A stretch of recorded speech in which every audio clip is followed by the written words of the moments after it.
Shalom, selamat pagi Bapak, Ibu, Saudara, dan Saudari. Selamat datang dalam ibadah online GPDI Kasih Immanuel Kebayoran Lama di awal tahun 2021. Pagi ini ibadah kita akan disertai dengan perjamuan suci.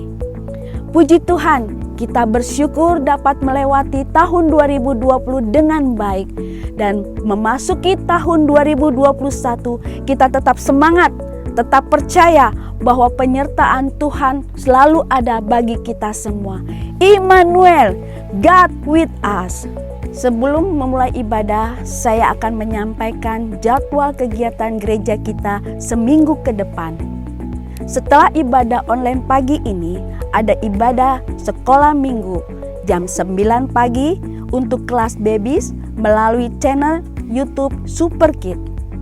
Dan setelah itu jam 10 pagi ada ibadah sekolah minggu untuk kelas beginner dan junior via Zoom. Hari Selasa jam 7 malam ada ibadah wanita Deborah melalui Zoom. Kegerakan doa PSBB masih berlangsung selama bulan Januari 2021 setiap hari Rabu dan Kamis dimulai jam 7 sampai jam 10 malam. Hari Jumat jam 7 malam ada Zoom meeting Jemaat GPDI Kasih Immanuel bersama Ibu Gembala. Hari Sabtu dan Minggu malam ada pertemuan J Club online. Mari saudara-saudara, kita komitmen untuk bergabung dalam setiap pertemuan. Mari kita bersatu dalam doa untuk memulai ibadah pagi ini.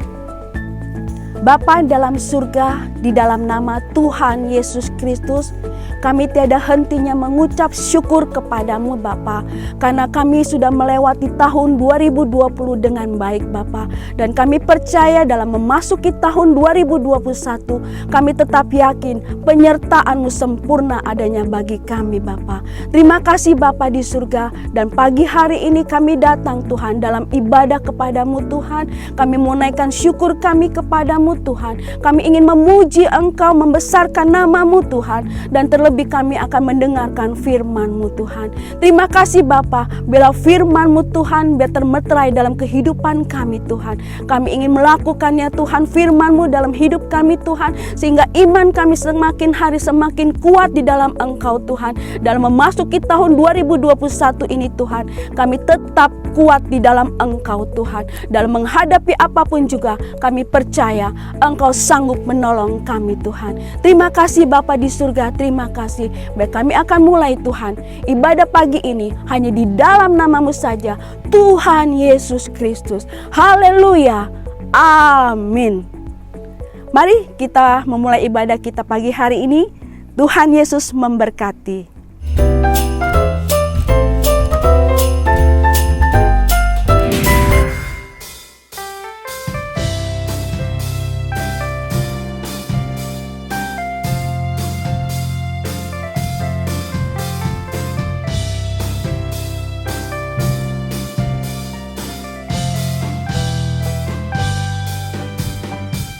Dialah Immanuel, Tuhan beserta kita.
Shalom jemaat Tuhan, apa kabar semuanya? Secara pribadi saya mengucapkan selamat tahun baru buat Bapak, Ibu, dan setiap saudara yang menyaksikan ibadah online kita pada pagi hari ini. Saya percaya penyertaan Tuhan yang luar biasa sehingga kita bisa tiba di tahun 2021 ini. Semua karena anugerah Tuhan, amin ya. God with us, Allah menyertai kita saudara. Pada kesempatan ini saya akan share sebuah kebenaran firman Tuhan dengan tema tahun baru, harapan baru ya. Tahun baru memiliki harapan yang baru. Saudara, Allah suka hal yang baru. Allah mencintai hal yang baru. Dia selalu menyediakan hal yang baru buat setiap kita anak-anaknya. Di dalam Yesaya 65 ayat 17, sebab sesungguhnya aku menciptakan langit yang baru dan bumi yang baru, hal-hal yang dahulu tidak akan diingat lagi dan tidak akan timbul dalam hati. Kelak Tuhan memberikan kita apa? Langit yang baru, bumi yang baru. Bahkan di dalam Ratapan 3 ayat yang ke-22, tak berkesudahan kasih setia Tuhan, tak habis-habisnya rahmatnya, selalu baru tiap pagi, besar kesetiaanmu. Wow, saudara, sekali lagi firman Allah berkata bahwa selalu baru setiap pagi kasih Tuhan dalam hidup kita. Dan saya percaya 2021 ini juga tahun baru yang diberikan buat Tuhan sehingga kita bisa menikmati di tahun 2021 ini. Amin. Saudara, Allah suka hal yang baru. Apa saudara suka hal yang baru? Wah, di dalam perjanjian baru juga kita melihat di dalam 2 Korintus 5 ayat 17. Jadi siapa yang ada di dalam Kristus, ia adalah ciptaan baru. Yang lama sudah berlalu, sesungguhnya yang baru sudah datang. Saat ini kita ada di 2021. Mari kita bersyukur pada Tuhan. Karena Tuhan suka hal yang baru. Dan saya percaya banyak kejutan yang indah yang Tuhan siapkan buat kita di tahun 2021 ini. Setiap kita pasti suka dong hal-hal yang baru, terutama barang-barang yang baru ya. Belum lama ini keluar iPhone yang baru. Wow, kalau misalnya kita punya iPhone 12 ya, yang terbaru, waduh, seneng dong ya. Karena apa? Karena teknologinya baru ya, kameranya lebih tajam dan sebagainya, kecepatannya, daya tahannya, memorinya dan semuanya fasilitas itu ada di hal yang baru ini saudara. Kita pasti senang mendapatkan barang-barang yang baru. Kalau misalnya Tuhan percayakan kita rumah yang baru, waduh, senang banget. Gak usah rumah baru deh, baru renovasi aja kita sudah happy ya. Karena menjadi bersih gitu, temboknya tadi penuh coret-coretan, mungkin ada bekas bocor dan sebagainya. Ketika direnovasi kita senang. Kenapa? Karena kita suka gitu hal-hal yang baru juga. Kita mengharapkan ada update apa ini ya. Hal yang baru apa. Kalau misalnya Tuhan percayakan kita kendaraan yang baru, saudara dipercayakan motor yang baru, pasti seneng dong ya. Nggak lagi naik-naik motor yang lama. Wah, dijual aja motor lama, saya lebih suka hal yang baru ini. Kita suka motor yang baru. Demikian juga saya ketika mau menyiapkan sarapan gitu ya. Untuk anak-anak saya beli roti di department store ya, di supermarket. Yang saya lihat apa? Saya lihat mana yang paling fresh from the oven, mana yang paling baru, yang tanggal buatnya kalau bisa paling baru. Saya nggak mau pakai roti yang lama yang udah berapa hari yang lalu, tapi mencari roti yang fresh, yang masih empuk saudara. Supaya apa? Bisa dikonsumsi keluarga kita dengan baik. Kita juga suka hal yang baru. Kita suka barang-barang yang baru. Kita juga suka makanan-makanan baru. Gak suka makanan sudah lama, apalagi makanan yang sudah basi. Sering banget tuh saya nanya kalau udah makanan ini, makanan buatnya kapan gitu. Kalau udah di kulkas, sudah berlama-lama gitu ya. Lalu diangetin lagi, aduh. Kadang-kadang kita menjadi kurang berselera. Tetapi kita suka hal yang baru, masih panas, masih berasap ya. Waduh, cah kangkung ya. Pakai cabai potong ya. luar biasa, enak banget gitu. Karena apa? Kita lihat waktu proses pembuatannya menjadi sesuatu yang baru. Tapi beda ceritanya kalau itu kangkung udah malam gitu ya, kita baru makan, warnanya sudah hitam ya, kuahnya sudah warnanya hitam, udah layu, udah gak hijau lagi saudara. Kita pun jadi males ya makannya. Nah saudara, tapi sayangnya nih, ada sebuah hal yang saya kaget baca. Ada quotes yang berkata gini, "The world is changing." Ya, dunia ini berubah. People don't like change. Tapi manusia tidak suka perubahan. Saya nggak percaya. Apa iya manusia tidak suka perubahan? Bukannya manusia suka kalau dapat handphone baru, mobil baru, rumah baru, jam baru, ya. Jangan istri baru ya. Wah, bukannya manusia suka perubahan ya? Tapi kenapa quotes ini menyatakan bahwa the world is changing and people don't like change. Dunia terus berubah, manusia tidak suka perubahan. Apa iya ya, saya pikir-pikir. Akhirnya saya mendapatkan apa yang dimaksud dari quotes ini. Manusia itu sukanya barang baru, saudara. Sukanya benda-benda baru, situasi baru. Tapi tidak suka diperbaharui hidupnya. Sekali lagi ya, kita suka barang baru, tetapi kitanya yang di dalam ini tidak suka diperbaharui, saudara. Oleh karena itu firman Tuhan berkata, saya akan bacakan ayat ini buat saudara. Kamu akan kuberikan hati yang baru dan roh yang baru di dalam batinmu. Di dalam batinmu ya. Aku akan menjauhkan dari tubuhmu hal yang keras dan kuberikan kepadamu hati yang taat, saudara. Dalam kitab Yeskiel ini, saudara, kita perhatikan bahwa Tuhan itu memberikan kita hati yang baru, roh yang baru di dalam kita. Jadi bukan di luar kita.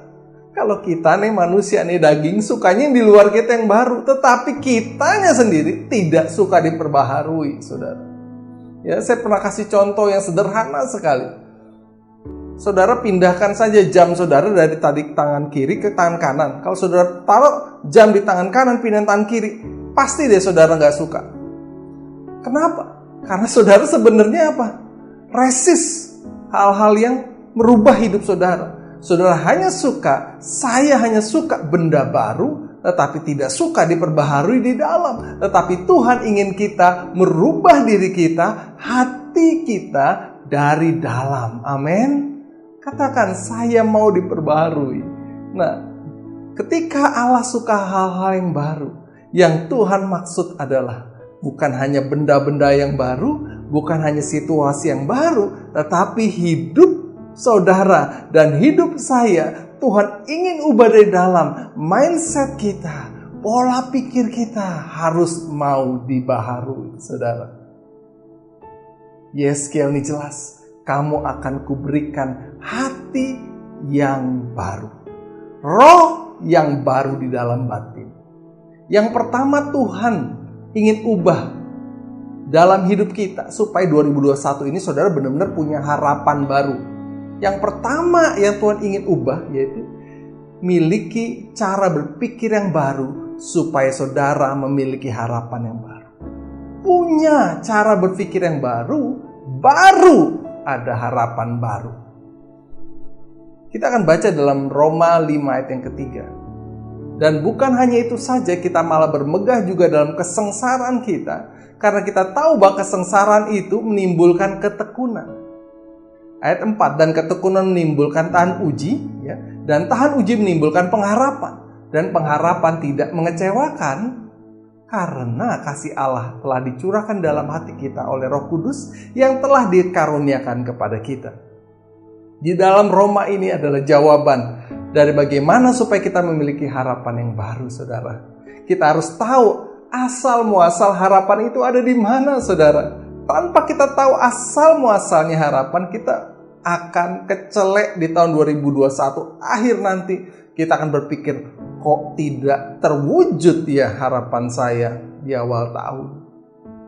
Karena apa? Harapan itu mulai dari sini.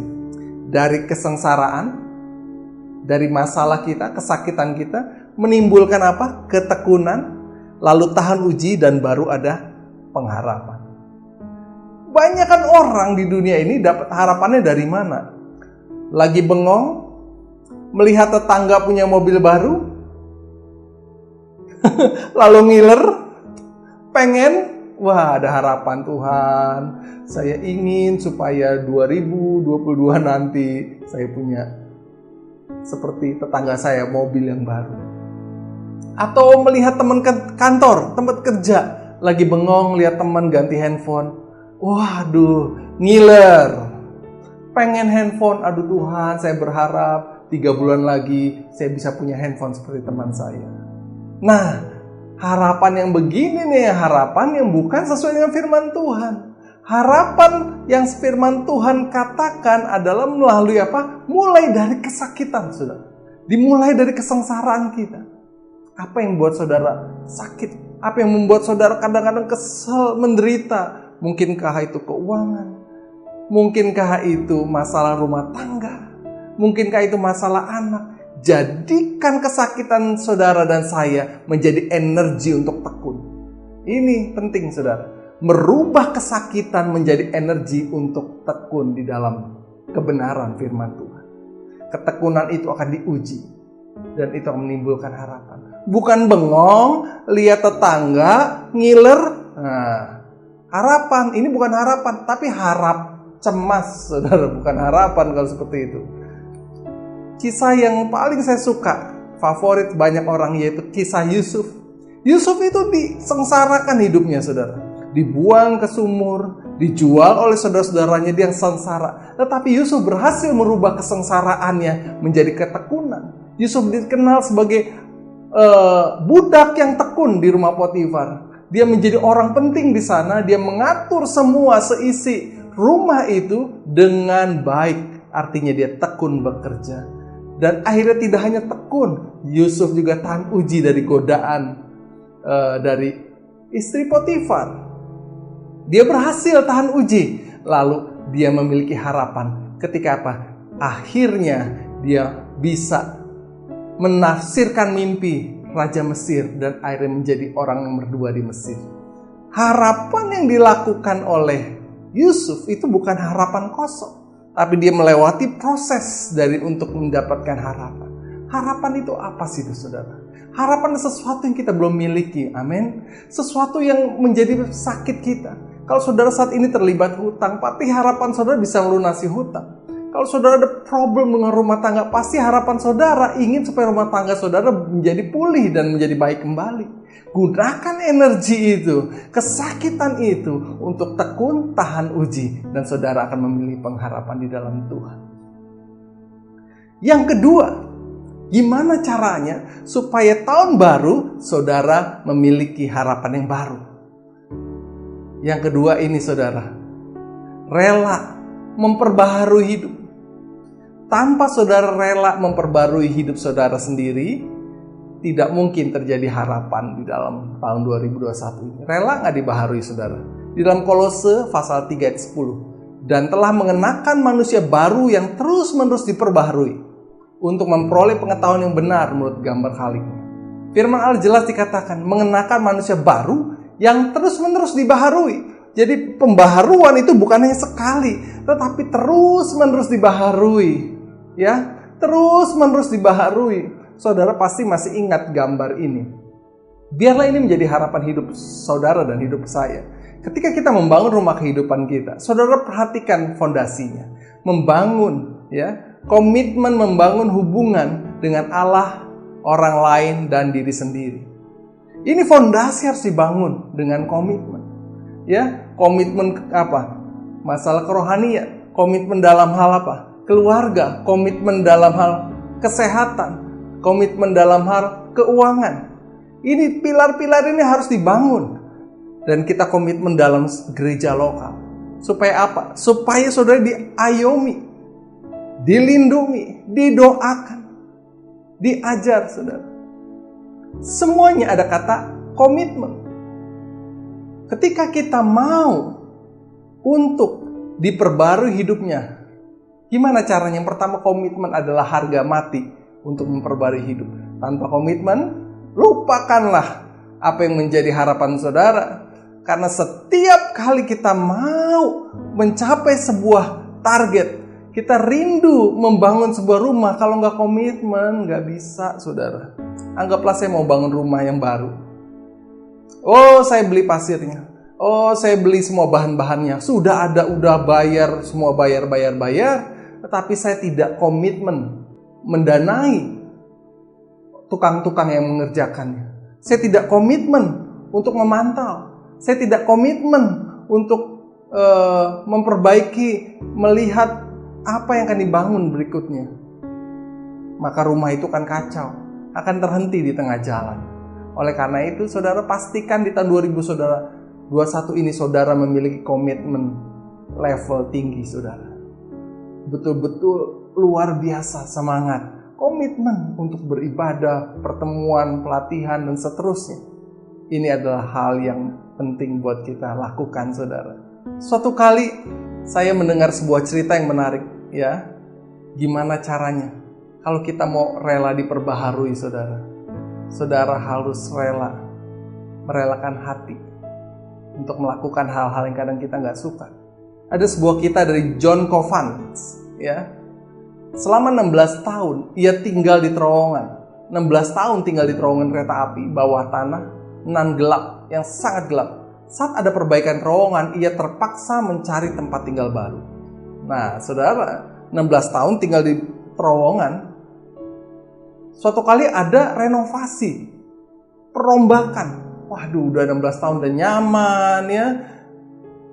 Dia sudah biasa tinggal di situ, sudah biasa hidup dalam gelap, dipayungi oleh terowongan itu, saudara. Tetapi suatu kali ada perbaikan. Ia terpaksa mencari tempat tinggal yang baru. Suatu saat ia terpilih menjadi orang pertama yang memenangkan program mengubah tunawisma menjadi penghuni rumah tetap yang diadakan The New York Times. John meninggalkan tempat tinggalnya yang lama dan menjadi petani organik di New York. Katanya, udara di luar sini terasa lebih baik. Saya tidak akan merindukan kehidupan lama saya. Saya tidak akan kembali ke terowongan lagi. John rela dibaharui, rela dipindahkan. Ketika dia sakit, digusur dari tempat tinggalnya 16 tahun yang dia cintai itu, saudara.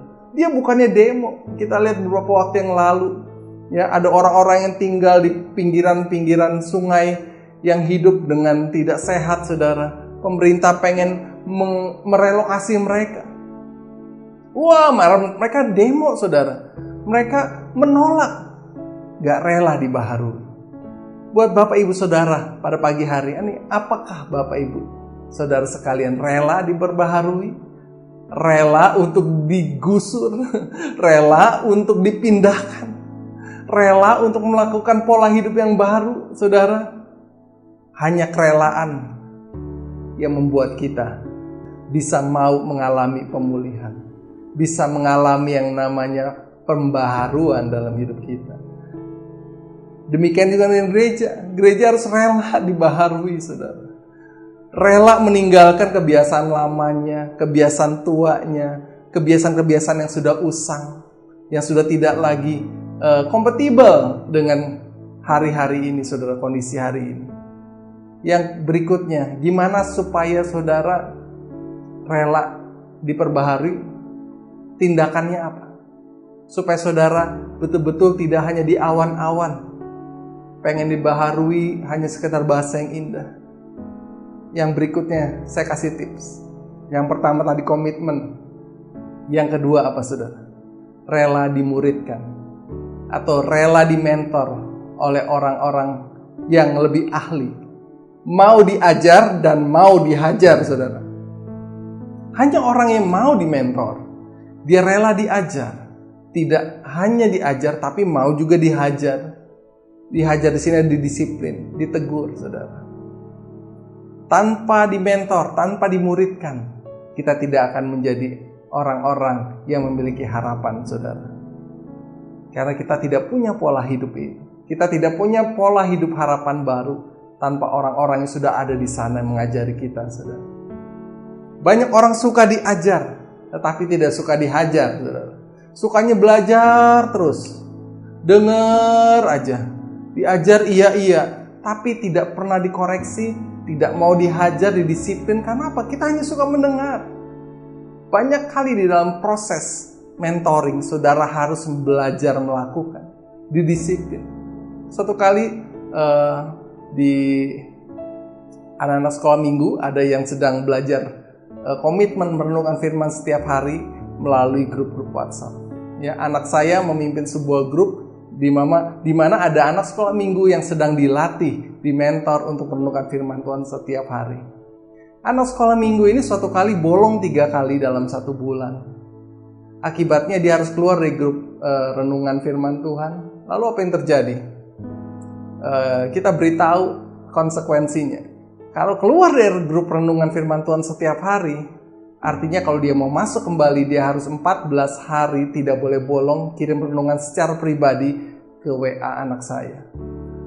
Anak muda ini yang masih sekolah minggu ini luar biasa, saudara. Dia semangat tiap hari, 14 hari tidak pernah bolong. Betapa dia rindu untuk kembali ke grup ini. Grup yang penuh orang-orang yang suka mendengar firman Tuhan ini. Dia 14 hari tidak bolong, akhirnya dia kembali ke grup WhatsApp renungan firman Tuhan. Artinya apa? Dia rela dimuridkan. Dia rela dimentor. Dia mau ditegur. Dia tidak hanya diajar, tapi dia juga mau dihajar, didisiplin. Tentu tidak enak. Tetapi ketika kita mau melakukannya, kita akan menikmati buahnya, saudara. Kita akan mengalami perubahan. Kita boleh berharap kalau dalam kondisi seperti itu. Tanpa penderitaan, tanpa ketekunan dan tanpa uji, maka harapan yang kita alami adalah harapan yang kosong, saudara. Nah, kita mau belajar saat ini dari Tuhan Yesus. Ini adalah ayat yang terakhir buat kita pada pagi hari ini. Saat ini kita ada perjamuan suci. Tahukah saudara, teladan apa yang Tuhan Yesus berikan dalam hidup kita? Dalam Ibrani 12 ayat 2. Marilah kita melakukan dengan mata yang tertuju kepada Yesus yang memimpin kita dalam iman. Dan yang membawa iman kita itu kepada kesempurnaan. Yang dengan mengabaikan kehinaan tekun memikul salib, ganti sukacita yang disediakan bagi dia. Yang sekarang duduk di sebelah kanan tahta Allah. Tahukah saudara, Yesus ketika sengsara, dia tekun memikul salib. Ketika dia tekun, dia tahan uji, saudara. Ketika dia tahan uji, maka pengharapan tidak menjadi sia-sia. Akhirnya Yesus duduk di sebelah kanan tahta Allah. Dia menjadi pemenang kehidupan ini. Dia menjadi pemenang dalam menghadapi pengharapan yang sangat berat saat itu. Hanya karena dia mau memiliki pengharapan yang sesuai dengan firman Tuhan. Saat sengsara, dia mau tekun. Dia mau terus tahan uji. Dan tahan uji menghasilkan pengharapan yang tidak mengecewakan. Baiklah saudara, saat ini kita akan masuk dalam perjamuan asa yang kudus, perjamuan suci.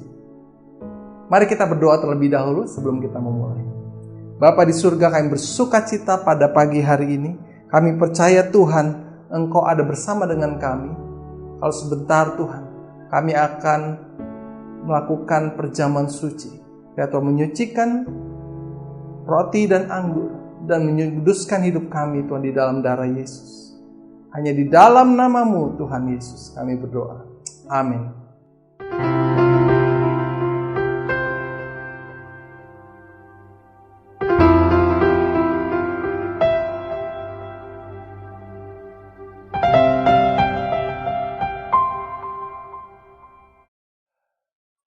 Mari saudara, kita ambil roti dan kita angkat roti ke atas dengan tangan kita. Saya akan bacakan firman Tuhan buat saudara. Sebab apa yang telah kuteruskan kepadamu, telah aku terima dari Tuhan, yaitu bahwa Tuhan Yesus pada malam waktu ia diserahkan, mengambil roti, dan sesudah itu ia mengucap syukur atasnya. Ia memecah-mecahkannya dan berkata, inilah tubuhku yang diserahkan bagi kamu. Perbuatlah ini menjadi peringatan akan aku. Apakah saudara percaya bahwa roti yang saudara pegang dengan tangan kanan saudara adalah tubuh Kristus? Dialah teladan hidup kita. Dia menyerahkan tubuhnya. Dia mau menderita dan tekun memikul salib. Kalau saudara percaya, mari makan roti ini di dalam nama Tuhan Yesus.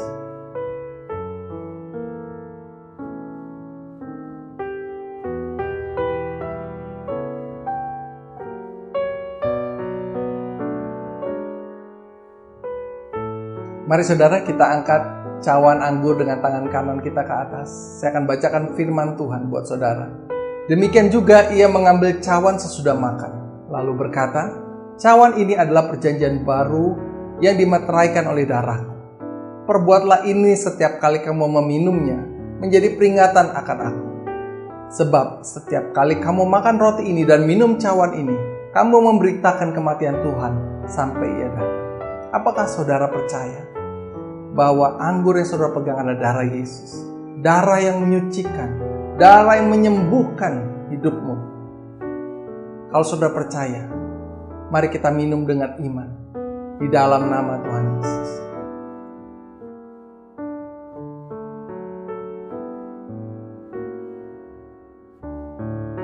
Mari kita bersyukur pada Tuhan.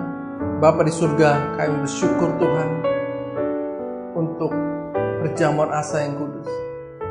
Kami percaya Tuhan, Engkau telah memberi teladan buat kami, bahwa kami harus hidup sesuai dengan kehendak, sesuai dengan teladan-Mu Tuhan. Kami rindu tahun 2021 ini Tuhan, kami mengalami harapan yang baru. Kami mengalami Tuhan dalam hidup kami, penyertaan-Mu. Kami mengalami Immanuel, Allah yang menyertai kami. Terima kasih Bapa. Hanya di dalam nama Yesus kami ucap. Amin. Tuhan Yesus memberkati.